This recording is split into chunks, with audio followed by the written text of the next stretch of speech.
Vamos dizer: Santo, Santo é o Senhor dos exércitos. Toda a terra está cheia da sua glória.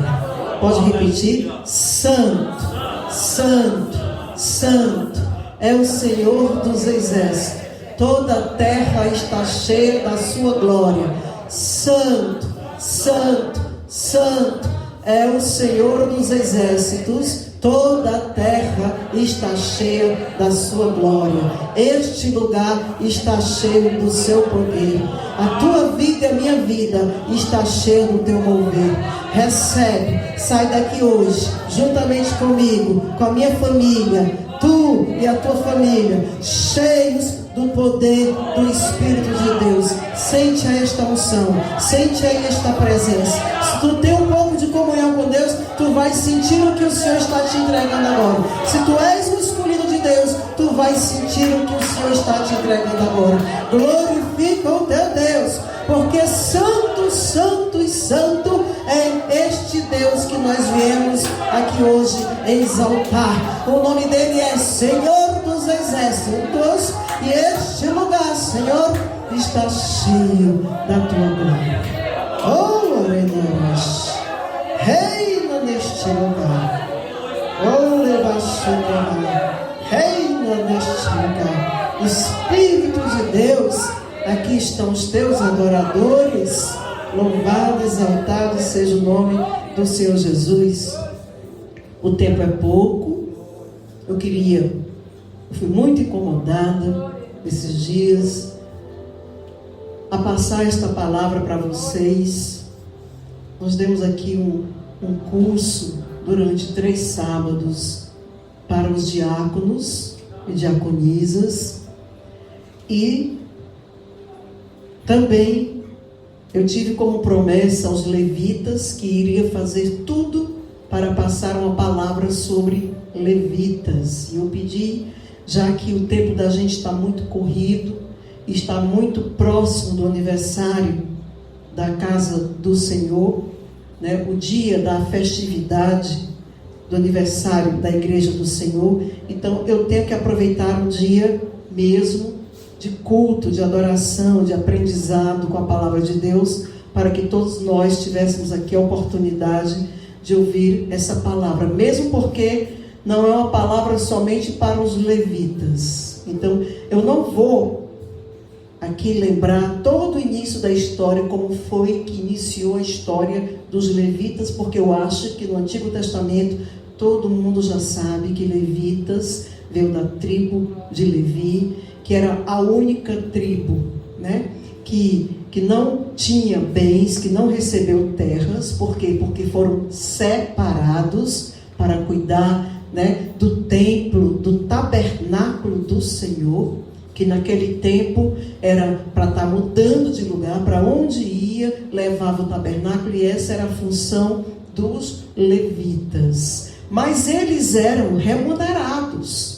Todas as outras tribos tinham terras, tinham bens, e tudo aquilo que eles plantavam e colhiam, né, e vendiam, eles remuneravam, ou seja, eles entregavam o dízimo, e do dízimo que era entregue era para ser dividido entre os levitas, que não era ainda nesse tempo cantores.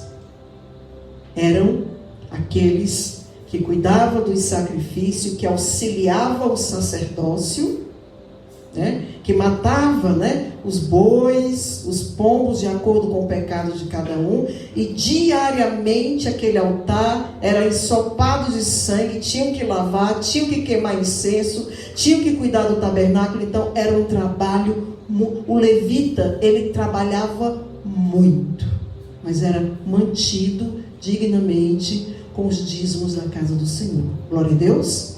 Então aí vem toda a história das tribos que foram divididas, depois que José teve os seus 2 filhos, né? Benjamim e Efraim, né? E Manassés, né? E as tribos foram divididas. Ficaram 2 tribos para um reino e 10 tribos para o outro. E Levi ficou independente dessas tribos. Por quê? Porque eles eram para cuidar da casa, do templo, do tabernáculo do Senhor e servir aos sacerdotes. Glória a Deus. Então, o que é que eu vou falar aqui? Eu vou falar aqui hoje sobre os verdadeiros adoradores, que está lá em João 4, a partir do versículo 19. Por favor, abra aí sua Bíblia. Se você quiser continuar sentado, eu só peço que você fique concentrado, porque o Espírito Santo está esquadrinhando o seu pensamento e o seu coração, assim como o meu também. Glória a Deus.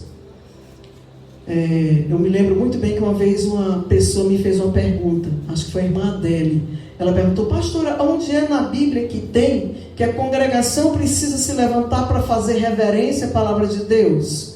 Eu disse: o primeiro momento que aconteceu isso foi quando Josué, depois que passou o Rio Jordão, né, ele foi ali, teve uma reunião com o povo, mandou o povo se levantar para que ele pudesse falar sobre as leis que ficaram entre o monte Ebal e o monte Gerizim. E ele diz: levantai-vos toda a congregação. Então ela queria entender e ter um respaldo bíblico para que era que precisava a igreja se levantar para receber a palavra de Deus. Ora, se a igreja se levanta para adorar o Senhor em louvor, por que não haveria de se levantar? A não ser que o pregador deixe a igreja à vontade. Glória a Deus, como estou deixando agora a vocês. Amém, queridos? Vamos lá. Então, vamos entender isso daqui, igreja, porque o que o Senhor Jesus quis falar com a mulher samaritana foi exatamente que a partir daquele momento ali, não importava quem adorava, se adorava em Jerusalém ou em Samaria, lá no Monte Gerizim. Porque tanto o reino do norte, que está incluso Judá, como o reino do sul, que está incluso Israel, todos dois não estavam no propósito de Deus, nem Jerusalém, nem Samaria. Amém? Por isso que o Senhor diz que os verdadeiros adoradores importa que o adore em espírito e em verdade. Logicamente que o pecado dos samaritanos era maior por causa da miscigenação que houve ali com aquele pessoal, com os assírios. Amém? Mas nenhum dos dois estava em completa comunhão com Deus. Glória a Deus. Vamos ler aqui. João capítulo 4, versículo 19, diz assim. E disse-lhe a mulher: Senhor, vejo que és profeta. Ela chamou Jesus aqui de quê? Porque Jesus falou que ela tinha, realmente, tu falas a verdade, Senhor, né? Tu és um profeta, porque ela tinha 5 maridos, já teve 5 maridos, e o que ela estava agora, ela não era casada com ele. Glória a Deus. Ela disse: Senhor, vejo que és profeta. Os nossos pais adoraram nesse monte, e vós dizeis que é em Jerusalém, o lugar onde se deve adorar. E disse-lhe Jesus: mulher, creio que a hora vem em que nem neste monte, nem em Jerusalém adorareis o Pai. Vós adorais o que não sabeis, nós adoramos o que sabemos, porque a salvação vem dos judeus. Mas, preste bem atenção no que ele diz. Os judeus, até um certo tempo, tentaram entrar em comunhão com Deus e fazer as coisas da forma correta. Não é verdade? Mas depois houve um distanciamento verdadeiro de Deus, também com os judeus. Amém?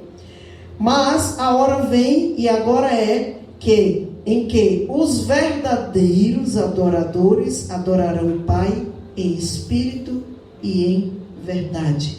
Porque o Pai procura a tais que assim o adorem. Deus é espírito. Importa que os que adorem, o adorem em espírito e em verdade. O que é que o Senhor quis dizer com isso daqui? Em primeiro lugar, nós devemos entender que o nosso Deus, que está no trono, todos os dias, Ele tem os anjos, como diz a própria palavra de Deus, que o adoram em espírito e em verdade diante do trono. A própria palavra de Deus diz que a adoração não cessa. A adoração lá é direto. Então, adoração, louvor, o cântico dos anjos para Deus, para adorar a Deus, o Senhor já tem. Deus já tem.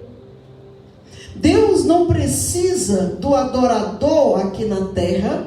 Vamos usar realmente a nomenclatura levita, a qual nós já estamos habituados, e nessas alturas do campeonato nós não podemos mudar, mas sabemos que isso está direcionado só no Antigo Testamento, mas que a gente pode trazer para os dias de hoje, porque os levitas nos dias de hoje são o quê? Os adoradores de Deus, os adoradores do Rei, que é você, eu e os levitas que estão aqui na frente.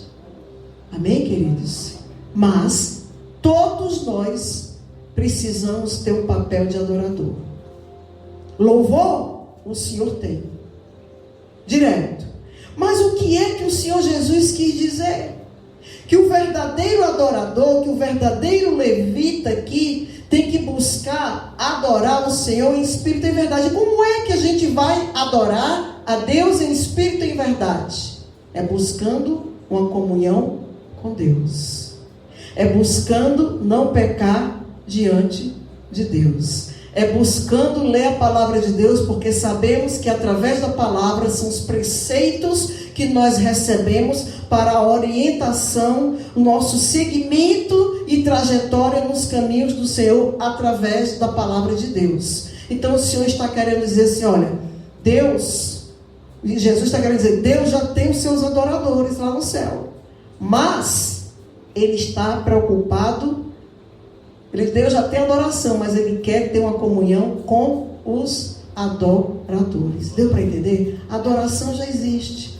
Os anjos já fazem. Agora, se você busca louvar, adorar o Senhor com compromisso, com comunhão, com responsabilidade, com direcionamento, com um posicionamento de adorador, tendo compromisso, respeito com aquilo que é de Deus, aprendendo a colocar o Senhor em primeiro lugar naquilo que o Senhor confiou a você, aí você passa a ser verdadeiramente um adorador de Deus, passa a ter uma comunhão. Quando você passa a ter uma comunhão, através da santidade, que quer dizer separação do mundo, separação do pecado, que todos nós já sabemos bem o que é, porque a palavra de Deus desde o início nos ensina o que é o certo, o que é o errado, diante da sociedade cristã,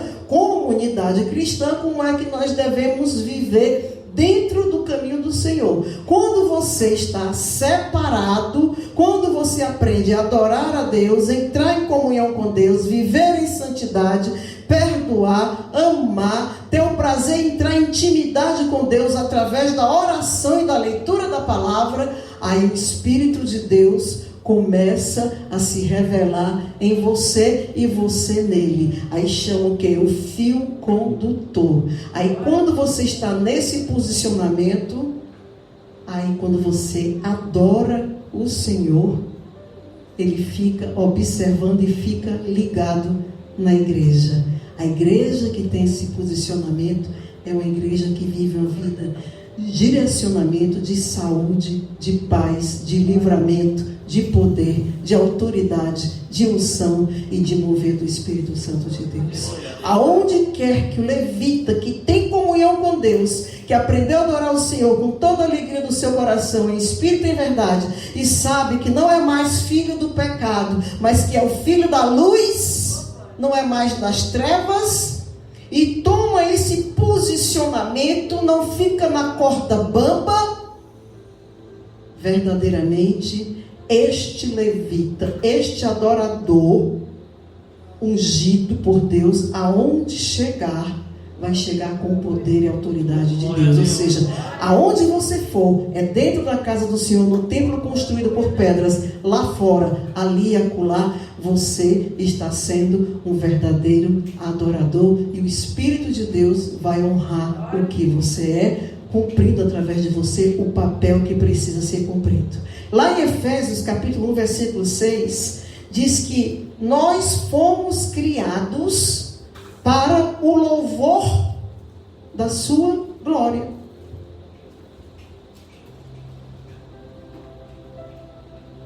nós fomos criados para o louvor da sua glória. Em Lucas capítulo 1, versículos 74 e 75, diz assim: livres da mão do inimigo,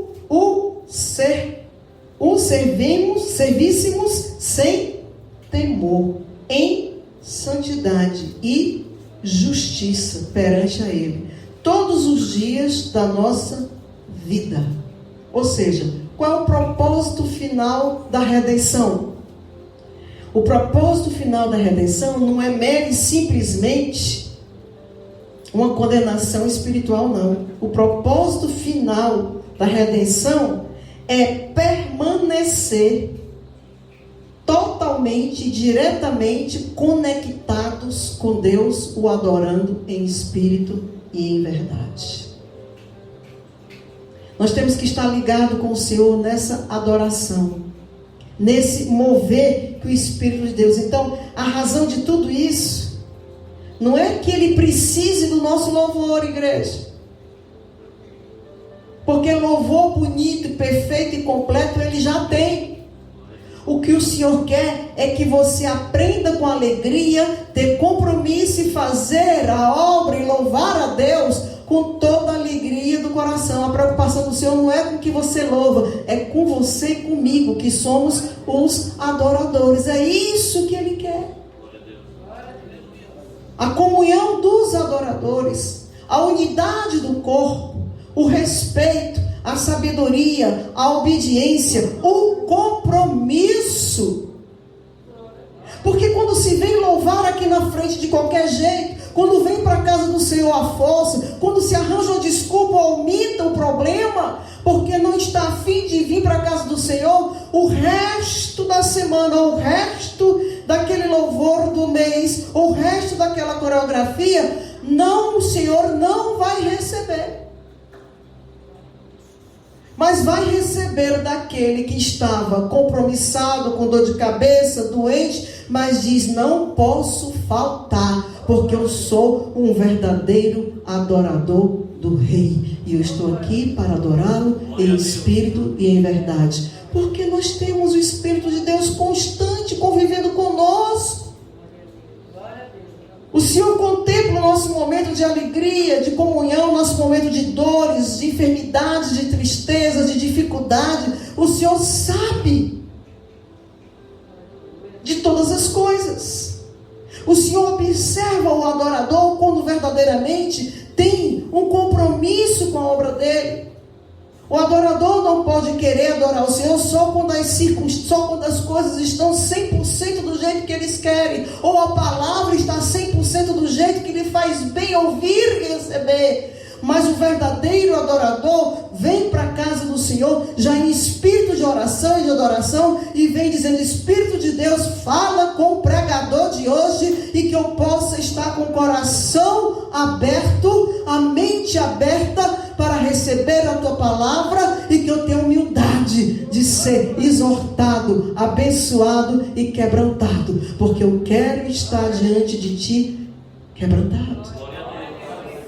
Porque eu só posso ter uma comunhão contigo se eu estiver quebrantado, magoado, entristecido, apontando um problema com o irmão, um problema com o outro, um milindre. Tudo isso nos afasta de Deus. Igreja, eu estou pedindo ao Espírito Santo, eu tenho observado, não só eu, isso é tema de muitos pastores. Nós temos observado a diferença que existe da forma que os adoradores, que a igreja é hoje, e da igreja que era quando eu aceitei Jesus. É uma igreja totalmente diferente. A igreja, quando eu aceitei Jesus, o novo convertido, às 6 horas da manhã tinha que estar em pé, para estar às 7h30 na igreja, para receber a palavra de Deus. O estudo bíblico não podia faltar todos os domingos. Era ou não era, de Assis?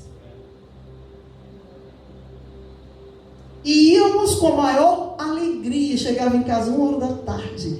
Saía 7h30 de jejum e chegava 1h da tarde. Numa alegria, no júbilo, numa satisfação. Já entrava em casa com fome, mas falando em línguas. vinha no meio da rua falando em línguas, conversando com Deus, conversando com o Espírito Santo. Por quê? Porque poderíamos andar 10 quarteirões, mas andávamos com alegria. Era ou não era, pastor Tiago? Com alegria.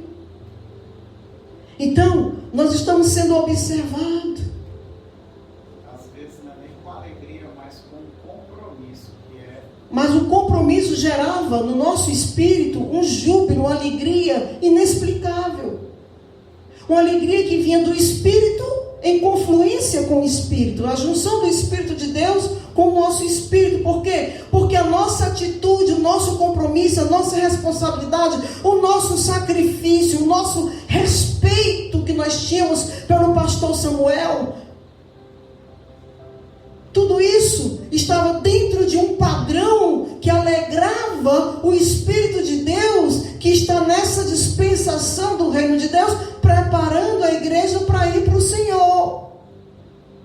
A igreja, ela tem que entrar numa concordância, numa unidade, numa responsabilidade, num compromisso, num equilíbrio, num direcionamento aqui na terra, porque lá no céu ela vai ter que se organizar.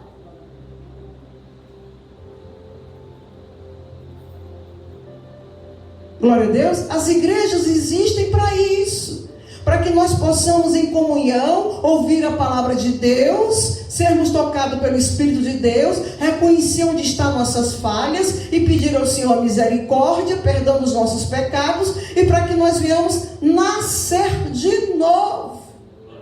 E nascer de novo é se livrar de tudo aquilo que nós tínhamos quando éramos no antigo homem, porque existe ainda muitas enfermidades emocionais, problemas pessoais, que as pessoas ainda trazem para o mundo cristão, para o mundo de hoje, aonde nós temos que assumir um novo caráter, uma nova personalidade, que é a personalidade de Cristo.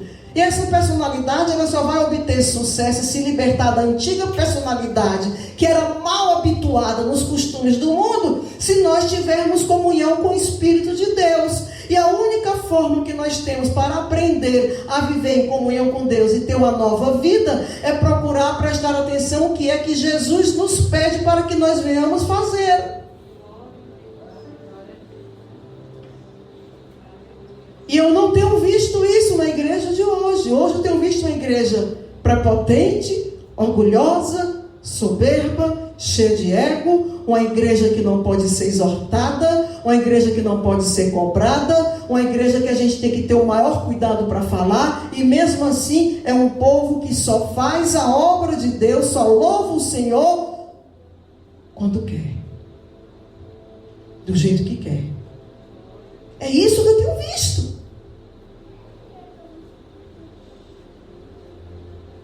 O que tenho visto é uma dificuldade. Ninguém quer fazer a obra, mas quando se levanta uma pessoa para direcionar, que está dentro do padrão daquilo que os pastores estão querendo que fique, as pessoas não respeitam aquela pessoa que a gente levanta. Aí o que a pessoa diz? Eu não aguento mais, eu preciso de umas férias. E ninguém respeita a pessoa que está na frente, porque tudo que está fazendo está sendo direcionado pelos pastores, mas também ninguém quer assumir a responsabilidade de assumir o lugar daquela pessoa, porque realmente não é para qualquer um. Mas por que a igreja passa por isso?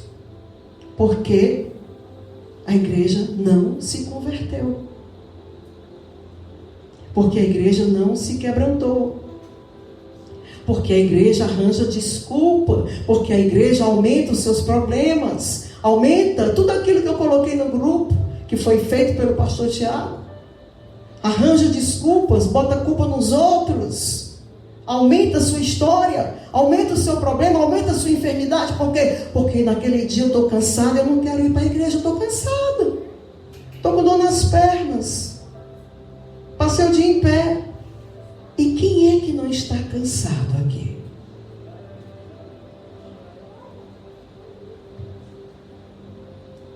Glória a Deus. Então, igreja, ser levita realmente não é só para quem está louvando aqui na frente, não, é para quem está aí também no banco. Porque o ser levita é ser um verdadeiro adorador. Glória a Deus. Essa palavra está servindo para todos nós aqui. Só que aqueles que já receberam a nomenclatura e a ordenação de levita têm uma responsabilidade e um compromisso maior. Por quê? Porque a comunhão que a gente tem, a obrigação de buscar a ter com Deus, para que o nosso louvor não fique somente aqui no teto, mas que chegue no trono de Deus, tem que ser maior do que a comunhão que a própria igreja tem. Eu acho que nesses dias isso foi discutido. Isso a igreja também tem que procurar ter comunhão com Deus. Tem, mas a palavra de Deus, quantas vezes pastor Tiago, pastor Humberto, no início, eu dizia: pastor, vá na minha frente, pelo amor de Deus, carrega aí o peso, bote esses demônios por terra, que depois de você eu falo. Quantas vezes eu não saí de dentro da igreja doente, setada, com um peso terrível.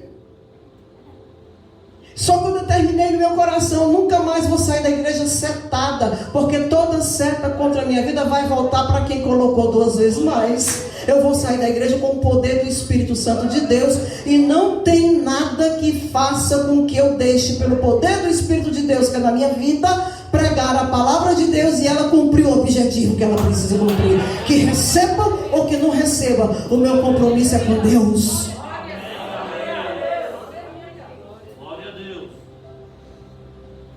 Então, o que é que eu vejo? Como é que eu vejo a igreja? Aqui tem quantas pessoas? Não sei, 40, 50, 60, 70, sei lá, Deus é quem sabe. Eu vejo a igreja como aquela carreira que a gente faz, que tem as listas, as tintas, né? A carreira que está proposta ao atleta, cada um na sua ala. Aí daqui a igreja correndo, o apóstolo Paulo disse que a igreja tem que ser como atleta. O que é que o atleta é? Para chegar no objetivo final da corrida, ele tem que ser disciplinado. Ele tem que saber se alimentar. Ele tem que tomar vitamina. Ele tem que saber, na hora certa, dormir. Na hora certa, ele tem que fazer o que lhe é necessário, os exercícios. Ele tem que fazer alongamento. Não é verdade? Ele tem que saber que ele tem que manter uma distância para quando for o obstáculo que tem lá na frente que ele precisa pular, ele pular e não cair, e não derrubar o obstáculo, mas que ele venha ser, aleluia, que ele venha ter a vitória, e que chegue na meta, na reta final. Então, o compromisso de ser um verdadeiro adorador, o compromisso de ser um atleta cristão, o compromisso de ser um soldado de Cristo, que foi o que o apóstolo Paulo nos orientou, é exatamente esse. Glória a Deus. Estou achando esse até melhor. O compromisso é exatamente esse. Cada um de nós estamos aqui recebendo a mesma orientação, o mesmo aconselhamento, a mesma palavra. Todos nós estamos correndo para uma reta final, que lá na frente, como tem lá em Hebreus 12, está lá Jesus, o consumador da fé, esperando por cada um de nós. Agora, quem vai chegar lá, eu não sei. Quem vai chegar primeiro, eu não sei. Quem vai chegar por último, eu não sei. E quem não vai nem chegar, eu também não sei. Eu sei que eu estou fazendo o que o Senhor me ensina. Eu não posso pagar o preço que eu tenho pago, ter vivido o que eu vivi, vivendo como eu vivo, pagando o preço até hoje. Eu não posso deixar de fazer, de dar continuidade naquilo que o Senhor confiou a mim, me dando dons e talentos para que eu realizasse aqui na terra, porque o meu propósito que Deus tem comigo é de pregar a palavra e ganhar vidas para Jesus. E eu não posso relaxar nisso que Deus confiou a mim. Não posso. Glória a Deus. Porque isso é uma grande responsabilidade. Então, nós não podemos mais ser menino. Não dá mais tempo, igreja. Porque só quem se prejudica enquanto é menino somos nós mesmos. Porque você fica para trás na corrida. Diga para o seu irmão: não fique para trás não. Avance. Receba o poder. Receba o alimento do Espírito de Deus e vá nessa força. Seja responsável e comprometido com você. Cuide da sua salvação, que já foi um presente de Deus. A graça do Senhor é em ti, é em mim. Eu não acredito que joio venha ter lugar nesta igreja. Eu acredito na possibilidade que até chegar ao final da caminhada, todos nós seremos trigos aqui nesta igreja em nome de Jesus. É isso que eu profetizo, mas você é responsável. Você é o cartão de apresentação do céu. Aonde você andar, você está representando Jesus. O que você falar, você está sendo ouvido. Grande é a nuvem de testemunhos. Então pare de meninice, falem coisas que edifiquem. Se é exortado, vá meditar. Se foi justo ou não foi justo, vá perguntar ao Espírito Santo em que área da sua vida você precisa mudar. Mas não culpe o pregador, não culpe o missionário, não culpe o levita, não culpe o seu esposo, não culpe a sua esposa, não culpe o seu vizinho, não culpe o irmão da direita nem da esquerda. Cresça, porque as coisas não é 100% do jeito que a gente quer, porque a gente tem que fazer, sabe o que é? É se doar mais do que querer receber. Nós temos que fazer mais por nós mesmos, para que nós venhamos ter a competência e a misericórdia de Deus para receber as armaduras, para fazermos aquilo que realmente era para nós estarmos fazendo, em vez de estar nessa meninice, nesse mimimi, era para estar ganhando almas para Jesus. E avante, igreja vitoriosa. A igreja vitoriosa é a igreja que é madura. Então, Deus, eu fico com muita pena do cantor levita, porque levita não está relacionado só a cantor. É a porteiros, evangelistas, é a quem mais? Tesoureiros, guardas, todos aqueles que fazem a obra do Senhor em todas as áreas e aspectos, professoras, professorinhas, todos são levitas do Senhor. Então todos que estão aqui têm um potencial para alguma coisa, para realizar, para o crescimento do reino de Deus. Nós não podemos ter preguiça de fazer a obra de Deus. Porque quando nós fazemos a obra de Deus, mesmo com toda a luta, batalha e cansaço, mesmo com nossa vida secular, mesmo com os nossos compromissos, mas que nós tiramos o tempo do Senhor. Porque inclusive eu acho que até um culto durante 2 horas eu acho pouco. Porque o culto deveria ser no mínimo 10% do dia. Deveria ser no mínimo 2 horas e 40 minutos. Na realidade, o ideal para mim, para dar uma palavra, como eu gostaria de dar, o culto teria que ser de 3 horas. E mesmo assim ainda não olhar para o relógio. Glorificar a Deus. Glorificar a Deus. Glória a Deus. Então, ser levita é isso, queridos. Amém?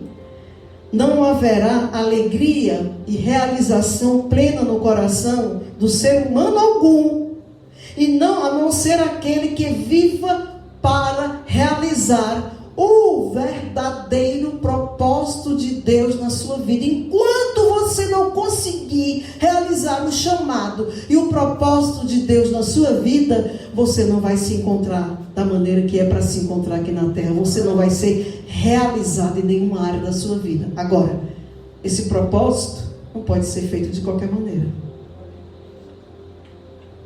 Tudo requer um sacrifício, uma obediência. Glória a Deus. Diga para o seu irmão, seja obediente. Seja obediente, seja humilde. Dê glória a Deus você ser convidado para participar de uma coreografia, de um louvor para o Senhor. Não fique murmurando nem se queixando. Dê glória a Deus, você está vivo para isso. Porque tem alguns aqui que nem vida era para ter mais, porque o Senhor me revelou. E mesmo assim, ainda murmuram contra Deus. Vamos louvar, vamos adorar o Senhor em oração. Vamos agradecer a Deus por esse momento. A comunhão da igreja é parte do propósito de Deus na nossa vida.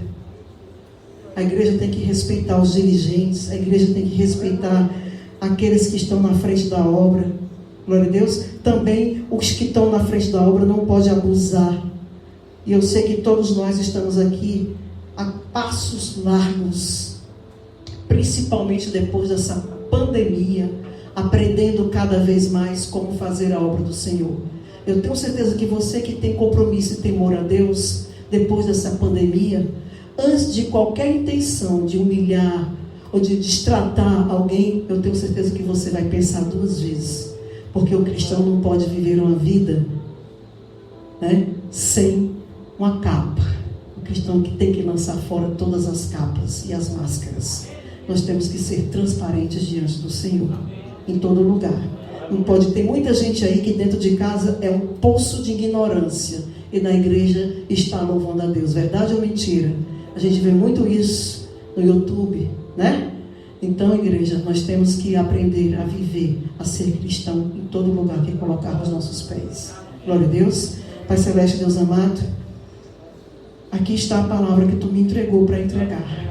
Ser levita, Senhor, é aprender a Te adorar em espírito e em verdade. Quando nós louvarmos, que nós venhamos louvar de todo o nosso coração, com a nossa consciência tranquila diante do Teu altar, do Teu trono, Senhor. Porque, Senhor, louvor Tu já tem dos Teus anjos, mas Tu está querendo os adoradores que estão aqui na terra, porque, Senhor, Tu quer que eles se encontrem contigo novamente, porque esse é o maior motivo de alegria e júbilo. Os Teus anjos fazem festa no céu, quando apenas um se arrepende. E esse é o propósito da Tua igreja, Senhor.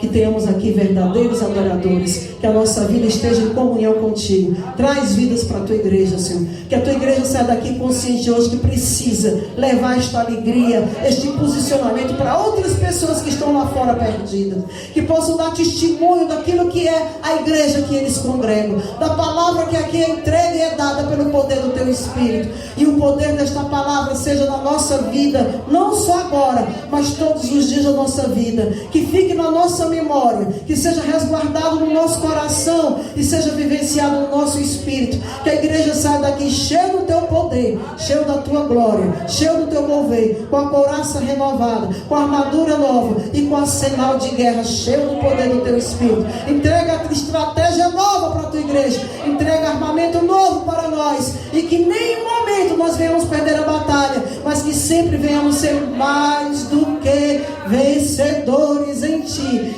Cristo Jesus. Eu entrego a igreja pentecostal do poder de Deus nas Tuas mãos e descanso em Ti, Senhor. Não somente eu, mas os pastores Humberto e Tiago e todos aqueles que estão aqui neste lugar. Confiamos em Ti, Yeshua, nosso Senhor Jesus Cristo. Amém, Jesus.